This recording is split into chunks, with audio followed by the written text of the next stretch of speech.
Hello and welcome to Oakville Matters.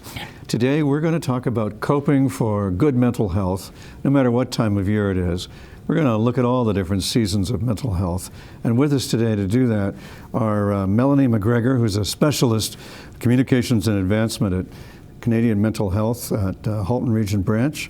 And we also have Sergeant Dave Tutte, the Regional Community Mobilization Bureau leader, can I say that? And the Halton Region Police. And Deborah McGrath, who's the program manager of COAST at St. Joseph's Healthcare in Hamilton. And there's an interesting story there, starting with what COAST means, Crisis Outreach and Support Team, because acronyms are everything in life, right? Yeah. Now, when I said there's something interesting there, that's the partnership between Halton and Hamilton and how we share some services. Do you want to explain that to especially our Oakville viewers, although we also have viewers in the rest of Halton? But a lot of Oakville people aren't aware that we have neighbors, so.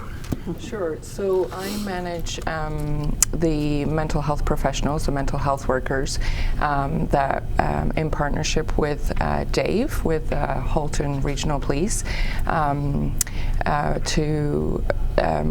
our staff work together providing service to Halton Region, and the team is called Mobile Crisis Rapid Response Team.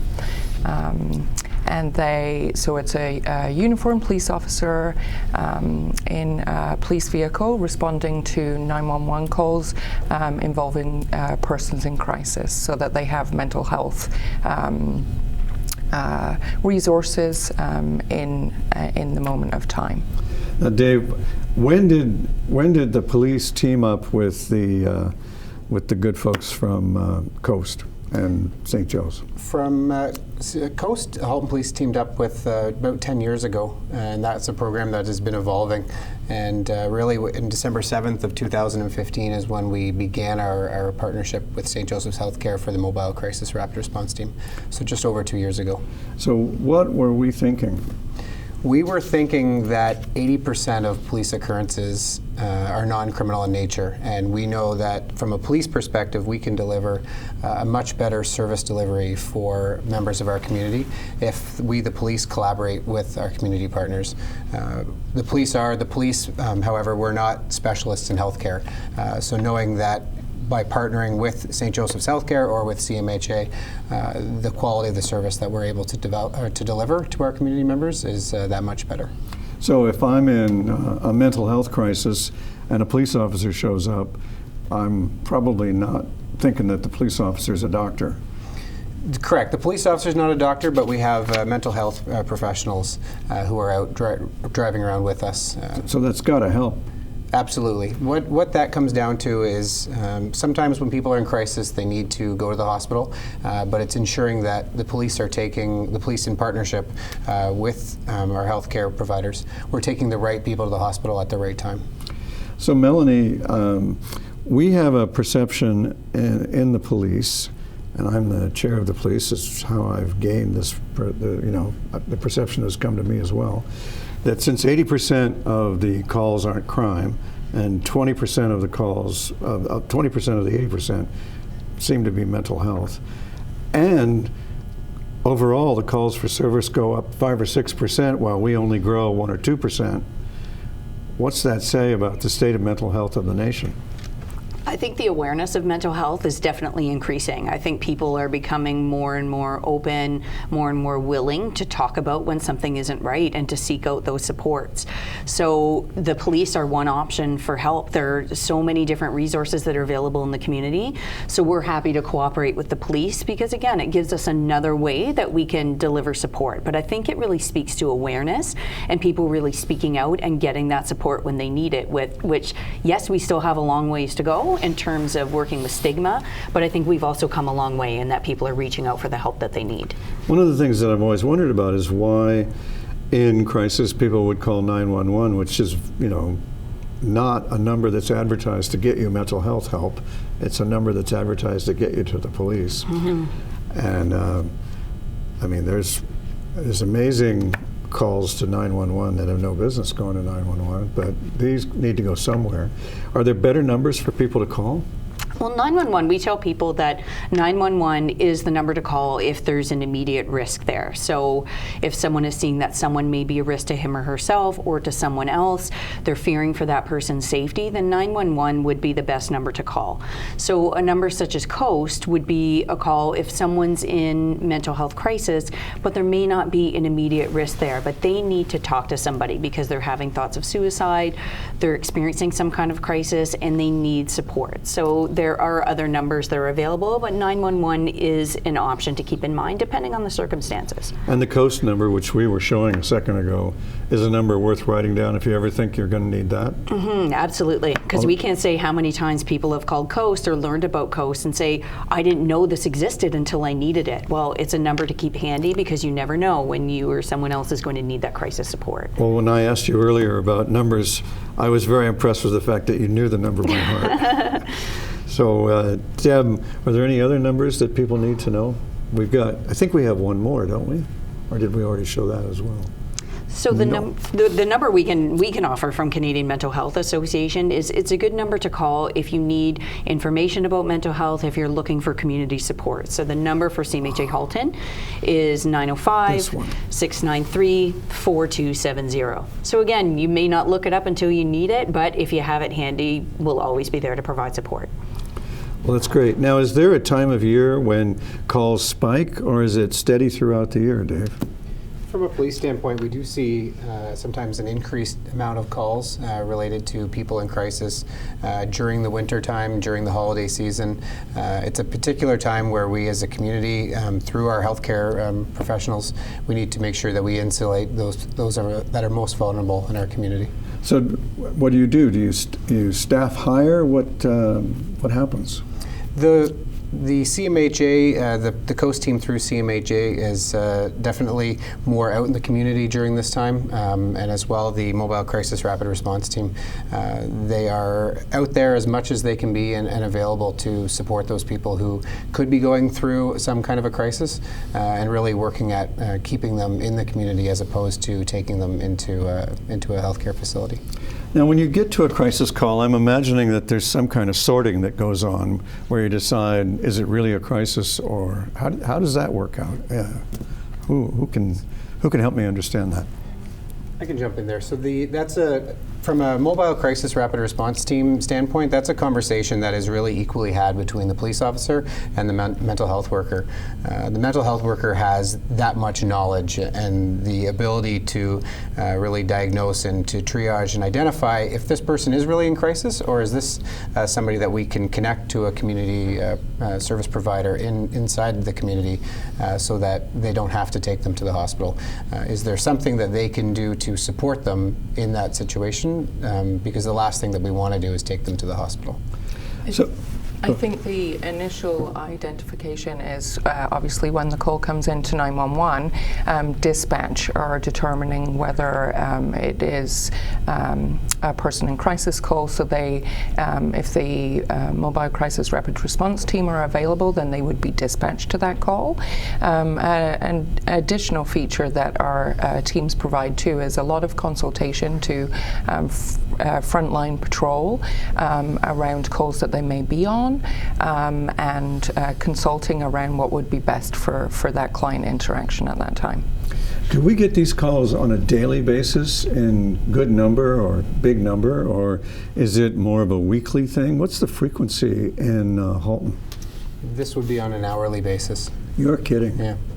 So the one of the things I'm fond of repeating is that Sir Robert Peel said that the police are the community and the community are the police.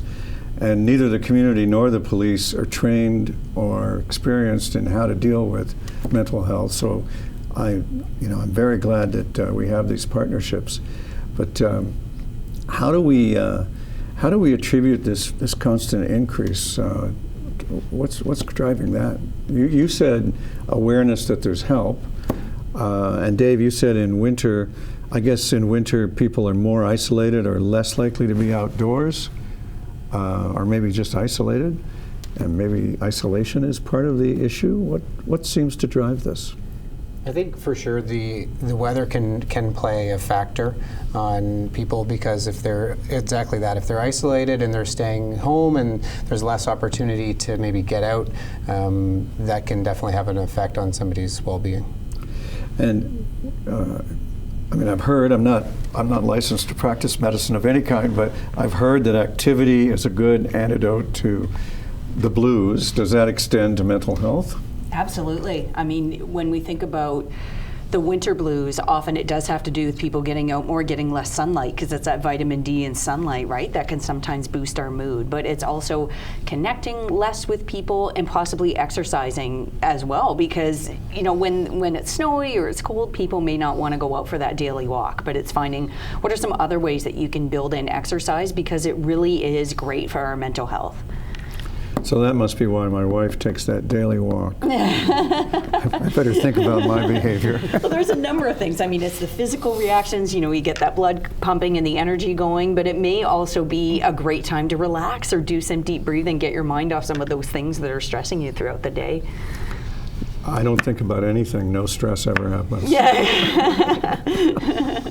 I think some people that are dealing with chronic mental illness also, there's a cyclical pattern to their mood, and typically, especially for people that are suffering from bipolar disorder, oftentimes the fall through to the spring is a very difficult time for them. So I think just acknowledging that as well, that you know, the cyclical nature can often impact, as well as the holidays. You know, the holidays are difficult for a lot of people, especially if they're estranged from their families. They're typically, historically, we can see that there are increased rates in suicide around the winter and on holiday time. So it's just making sure, again, that, you know, we're reducing stigma and letting people know that there is help out there. That's amazing. I remember when I was a youngster, starting out in life, I was making films. I made a film about an emergency room, and all the doctors and nurses assured me when I went to do some research that I should come on the night of a full moon, that there'd be the most, that the full moon brought the most business to the ER. So we went, and that particular full moon, nothing happened. All night long, nothing. And we wound up going back on a regular night, and there was plenty, so I guess there was a delayed effect. But I was really shocked by the sort of conventional wisdom not being true in that particular case. But it's fascinating to hear that in this case, the colder into the year does have something to do with some of these more serious. I mean, those things sounded serious to me. And is there any medical science behind or theory about why?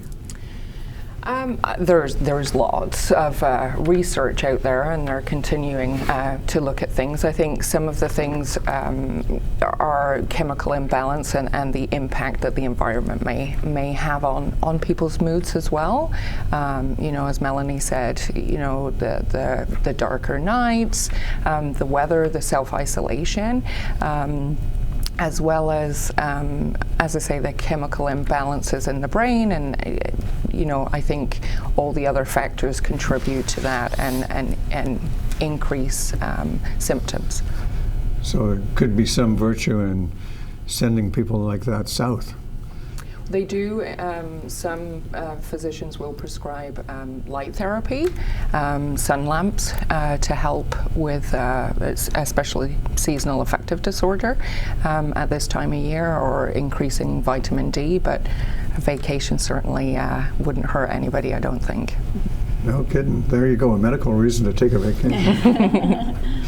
Everybody got theirs planned. So Dave, what's the future look like for the Halton Police with respect to coping with mental health? The police are really focusing on upstream intervention, and from a community safety and well-being standpoint, what can we do and who can we partner with in order to really deliver the best services that we can. We want, as a police service, we know that we are going to spend time as an emergency response or an incident response, but we want to spend that time upstream if we can to prevent someone from falling into that crisis. So right now, partnering with Coast and delivering programs with CMHA, but also we have a crisis aftercare worker who specifically focuses on bringing somebody out of that cycle of falling into crisis and works as a temporary case manager to really support people in the community and connect them to services. So from a policing standpoint, spending that time upstream to prevent someone from falling into crisis is really one of our goals. And is the aftercare worker a police officer or a civilian? So it's an employee of the Halton Police, but it's a civilian employee who is a social worker. So I remember there was a time when we had social work agencies, and there were lots of social workers. They seem to have disappeared from society. The social worker, because the police, we can't provide clinical support for a social worker. So it's somebody who reports to me, but I don't have the clinical background to be able to support them. So we partner with CMHA for that program so that the manager at CMHA can provide that clinical support. So that social worker spends a couple days at CMHA in order to really get that support that she needs in order to deliver that program. So now when you and your teams decide that somebody's got to be taken to hospital, and you've tried everything to avoid that, when you get to one of the hospitals, Oakville, Burlington, or Hamilton, because I guess you can't go to Milton or Georgetown for this because of mental health only being at the big ones. How does that interface work? Do you can they handle the intake efficiently? Do we sit there forever? What goes on? Well, fortunately, from a healthcare system standpoint, in our community, Joseph Brant has gone through renovation just recently. Oakville Trafalgar has gone through renovation. So those hospitals, their ability to triage people in crisis and to get them the help they need has got only that much better. One of the big benefits of the partnership with St. Joseph's and with CMHA is that there's healthcare providers who are bringing people into the hospital as a part of a team, and they're speaking the same language as the doctors, which is a huge advantage as opposed to a police officer explaining why someone's been brought into the hospital. So those days when there's a picture that I have of 8 police vehicles waiting at Joe Brant. Those days are gone, or it's better now? Those days are definitely on the decrease for sure. The wait times at both hospitals have decreased, and with the recent renovations and with training and the partnerships with both of our healthcare providers here, we've been able to really reduce the wait times at those hospitals. Yeah, I think they're both much bigger. Oakville Trafalgar Memorial Hospital, as a result of the new build up on Dundas, I think it's 50% bigger. I don't know how, I'm pretty sure Joe Brant got bigger as a result of the patient tower, but I don't know. Do any of you by any chance? Well, Burlington, we're pretty sure it's bigger. We just don't know how much. You know, it'd be so ironic if it was even more than 50% bigger, because Oakville, Burlington kind of thing. 51% bigger. 51, yeah, exactly. So, you know, be happy. You know, for many, many years, Burlington was the biggest community in Halton, and by a lot. And by a little now, Oakville's bigger than Burlington, so we have to work hard on our relationship. We're the younger sibling who got bigger. So I'm actually startled to hear that the wait times has improved. I'm going to have to stop complaining about it. Maybe I doubt my complaining did that much good. But it can always get better. It could get better? I'd like to know that. Yes, like, how much better can we make it? Well, we can always get better. So drive by and drive by, just a drive-through. The big thing is that we want people in crisis and clients, we want them to spend time in the healthcare system, not in the police system. And that's the real push behind behind reducing those wait times. The best care that someone who is in crisis is going to get, it's from a healthcare provider, somebody who's in a hospital. And that's really why we're working at reducing those wait times.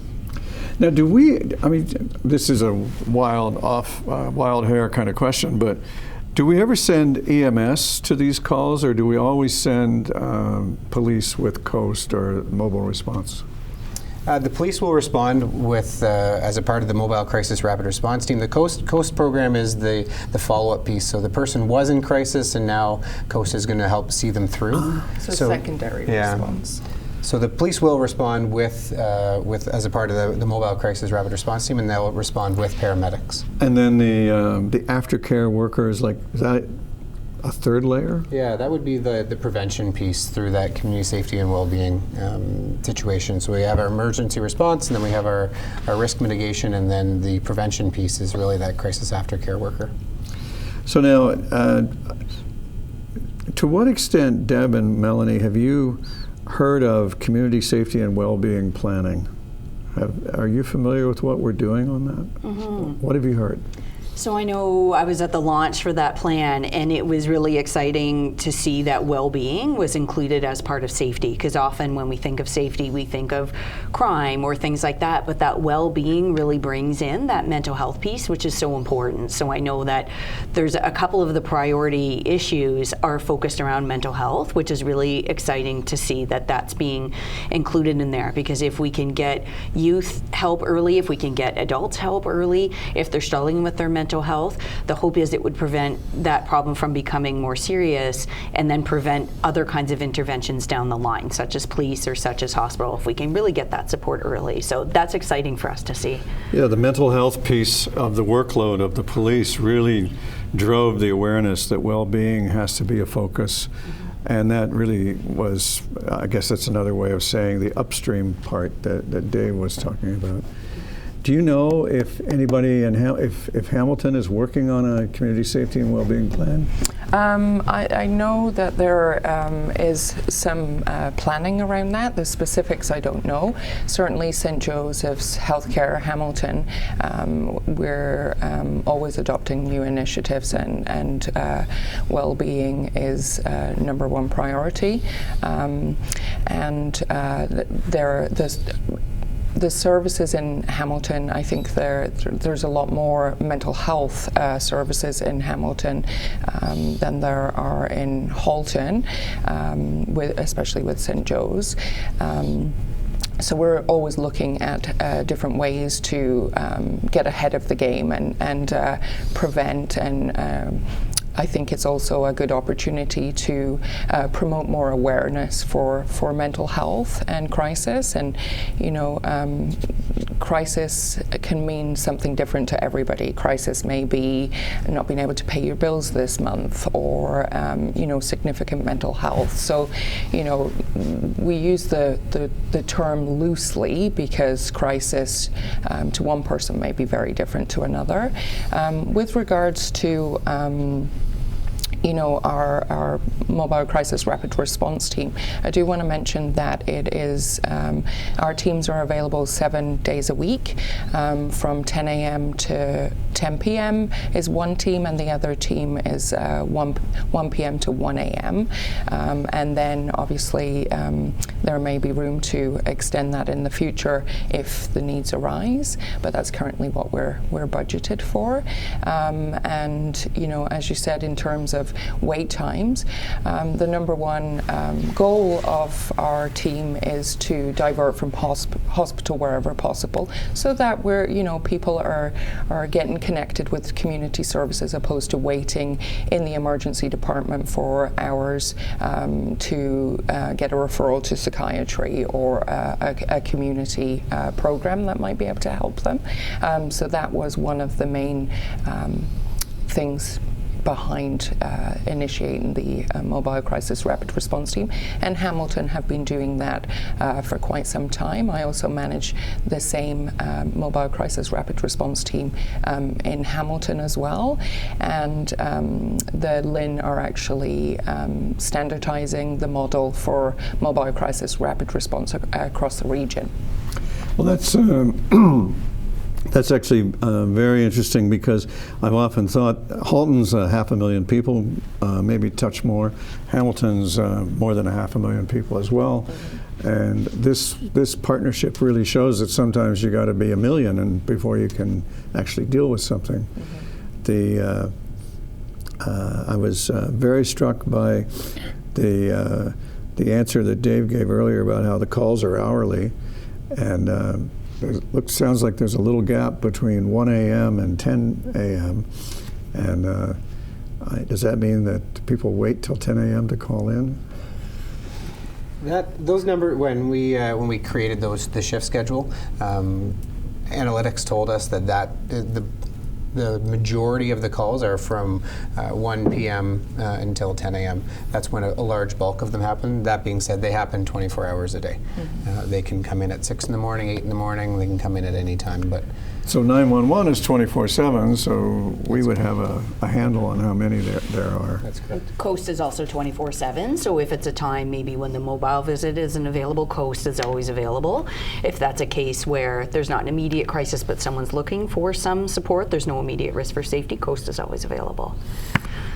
It's remarkable to think that people are suffering through the holidays and the winter times, and I take it it's more than seasonal affective disorder or SAD. You can feel sad without being in mental health crisis, I guess. Absolutely. But still sobering to think that there are people with those problems, and I hope that they can get the help they need through these phone numbers and through our program. It's been very good of all three of you to come and share your information with the public, and our show will be posted on the internet, this new thing called the internet, so that it can be a kind of a reference. And I thought that what you had to say was all very interesting, and I hope people will get some benefit from it. Would you each like a final word? Sure. I'll take that. You'll take it. One thing I'd like to let people know about is we talked a little bit about wait times, that it can be challenging to get services, but we at CMHA offer free walk-in counseling 4 days a week throughout Halton. So in Oakville. Where? So in Oakville, it's Wednesdays from 1 p.m. to 7 p.m. at our office, which is at 1540 Cornwall Road. So no appointment, no cost, no referral. Anyone can just walk in and talk to a counselor for an hour about anything that they might be struggling with. I never knew that. Yeah, it's been great. It's a place that people can go with no wait if they just need to connect and just need to talk to somebody. So we'd love for people to come out to that. It's also available in other communities in Halton as well, which people can check our website for. Well, it's great to end on a bit of good news. Thank you for joining us, and I hope you'll join us again when we do Oakville Matters.